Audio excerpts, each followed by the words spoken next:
Assalamualaikum warahmatullahi wabarakatuh. Balik lagi ke channel aku. Ini masih dalam tugas teori akuntansi. Kali ini aku ingin menjelaskan tentang trade-off teori dan packing order teori. Tonton videonya sampai habis ya. Sekarang tentang trade-off teori. Teori ini mengemukakan bahwa perusahaan akan memaksimalkan nilai perusahaan berdasarkan pertimbangan akan biaya memegang kas dan keuntungan dari memegang kas. Perusahaan melakukan cash holdings dikarenakan adanya keuntungan yang berasal dari motif transaksional dan motif berjaga-jaga. Keuntungan dari transaction motives adalah perusahaan bisa menghemat biaya transaksi dengan menggunakan kas sebagai alat pembayaran selain harus melikuidasi aset.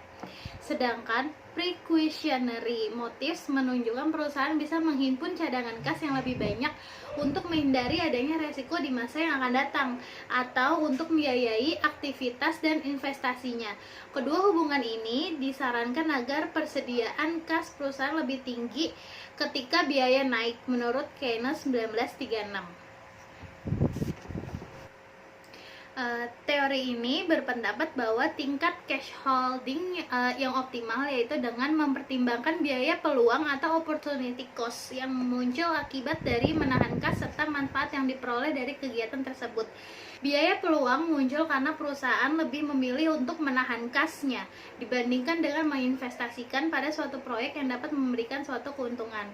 Manfaat dari menahan kas adalah untuk menunjang kegiatan transaksi operasional perusahaan serta menghindari perusahaan dari kesulitan keuangan. Selain itu, perusahaan juga dapat meminimumkan biaya yang harus dikeluarkan untuk mengkonversi aset menjadi kas menurut Vieira and Viella 2004. Yang kedua adalah packing order teori. Berlawanan dengan trade-off teori, packing order teori menganggap bahwa tidak ada tingkat cash holding yang optimal. Tetapi kas memiliki peran sebagai penyangga antara laba ditahan dan kebutuhan investasi. Kas akan tersedia ketika profit yang dihasilkan perusahaan melebihi kebutuhan investasinya.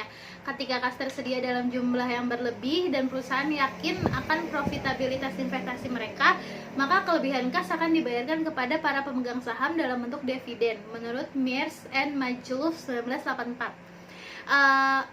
Menurut Cohn et al. Tahun 2000 dengan ringkas mengikhtisarkan teori packing order sebagai berikut. Yang pertama, perusahaan menerapkan kebijakan dividen untuk kesempatan investasi. Yang kedua, perusahaan lebih suka mendanai kesempatan investasi dengan dana yang sepenuhnya dari dalam dulu, lalu bermodal keuangan eksternal akan dicari.